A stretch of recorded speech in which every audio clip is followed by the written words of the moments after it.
16th time actually. Let me say it like this: if when the moment when they do this, the fixture list, it's one of the first looks you have. When is that?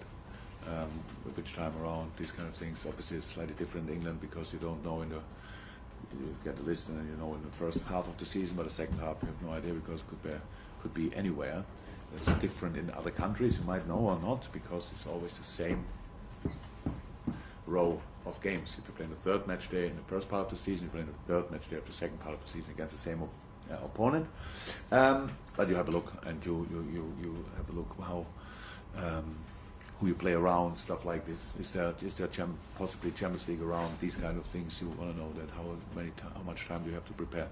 It's a big game. It's a massive game. The two biggest clubs in the world, I would say. Maybe in Spain too, will say it's differently, but two of the biggest clubs in the world for sure face each other. Massive history around, big fights in the past, big fights since I'm here. We lost strange games against United. Took a while until we could win there.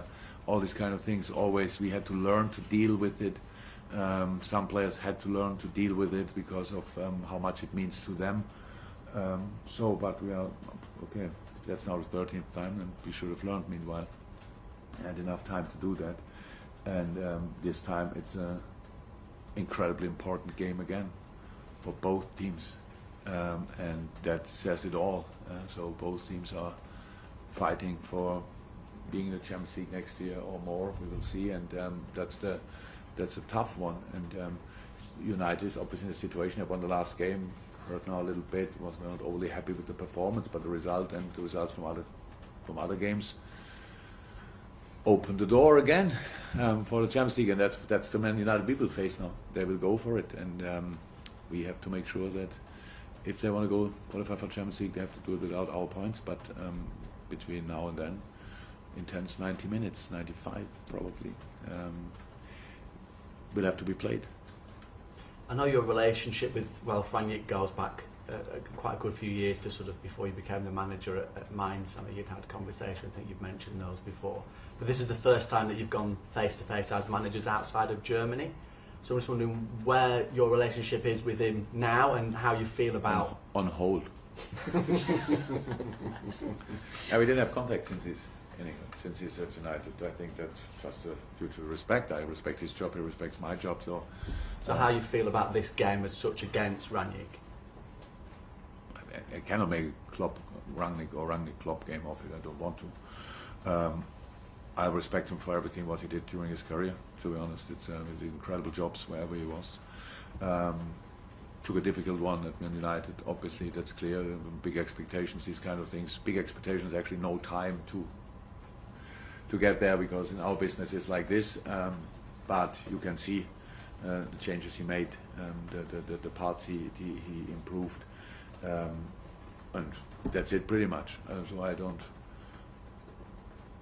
When we now prepared the United game, I didn't think about Ralph in that moment because you watch the games and then you prepare for this team, and it's not about Ralph or me. It's a very important football game, very important football game, but the managers probably will not score the decisive goal. So just finally then, if I may, Mo, we know isn't on a great run of goal-scoring form, shall we say, at the moment, but he does have a rich vein of form whenever he faces Manchester United. Could that be important, maybe, if mentally, if nothing else, for him going into this one? It's a completely normal spell that Mo is going through. We spoke about all the physical demands he faced in the last few months, and, so it's completely normal. I like the game at City against City a lot, so he played a really good football game. So it's only a question of time when he will score as well. So unlucky in these little moments. We all know if you don't have luck as a striker, you don't even try better. So it was close enough now for a couple of times, and yeah, the moment will definitely come. And I'm really happy with the form he showed last week or a few days ago. Yeah, you kind of touched on it the other day as well, but when you've got a top player who's having a bit of a lean spell like Mo, do you do anything differently with him? Do you speak to them? Do you need to pick him up at all? No, not really. That depends on how you have. Well, I see him more often in training than I see him in games, and we play our 3 days, so you can see that that's you have to look at it, and I have to make a decision if there's a need for a talk or not. And we had plenty of talks over the time we worked now together, but in this specific moment, there's no need for it. Where we talk, but not about the situation, what you make of it. So no, we talk about the normal stuff, what he has to do in the game, and what the game plan is, and all these kind of things, and where we try to expose the opponent and all these kind of things. So no, but that's completely individual to all players. And as a group, you've been pretty good at refocusing after big moments. You had that euphoria of getting through a semi-final at the weekend. The fact that it's Manchester United to come, does that make it even easier just to get the mindset back on and back to the Premier League? Whatever would have happened 3 days ago, to be concentrated and focused on the Man United game will always be possible. So yes, what makes it easier, I don't know. Whatever would have happened, this is Man United game, and it's for us a massive one, and focus will not be our problem tomorrow. Julia? Jürgen, just sort of to pick up on that really, the fact that how much time have you had on the training ground since Saturday, the smile there, against City, but also that you will have before this game against United, and you talk about that focus of mind, but the fact you're on this intense run against bigger opposition right now, does it make it that little bit easier? What? That we cannot train? No, that it's not the mind. I suppose the mindset is more. You do the training, but how much training do you need to do because of the opposition that you're facing? Oh, our situation is pretty much now already since early January always the same. There was one international break in, I think, but apart from that, it was always the same. You have so we play on Saturday, Sunday morning session with the boys who didn't play, kind of normal session. Other boys recover. Today's Monday. Tomorrow we play. So means we have exactly this session today. This session will not last forever. This session will not have 11v11 elements where you go in challenges. It's just explaining the difference between the 2 games, the last one and this one, because you have it in your mind. What can we use from that? What do we have to ignore from that? All these kind of things. It's really more the longest part. Again, today we'll be sitting here in this room and having the video meeting just to show what are they doing and what are they allowed to do against us, these kind of things. So it does make it easier or whatever. I would prefer always to have time to properly recover and then time to prepare properly, but that's wishful thinking. It will never happen again. So as long as you are successful, you don't have the time. And that's why it's pretty demanding for the players that you always like. We're not celebrating now if you want a semi-final or qualified for the final, but of course it's on the way home. It's you are literally flying, not only sitting in a plane, and that's great. But the boys wouldn't be here, and we wouldn't be in the situation we are in if they would not be ready always to cut off last game, prepare next game as good as you somehow can, and then let's play it as good as you can. And but it's actually, so for 3-4 teams in the league, it's exactly the same. For some others, they have obviously lesser games and they can prepare longer. This week now it was pretty similar for United.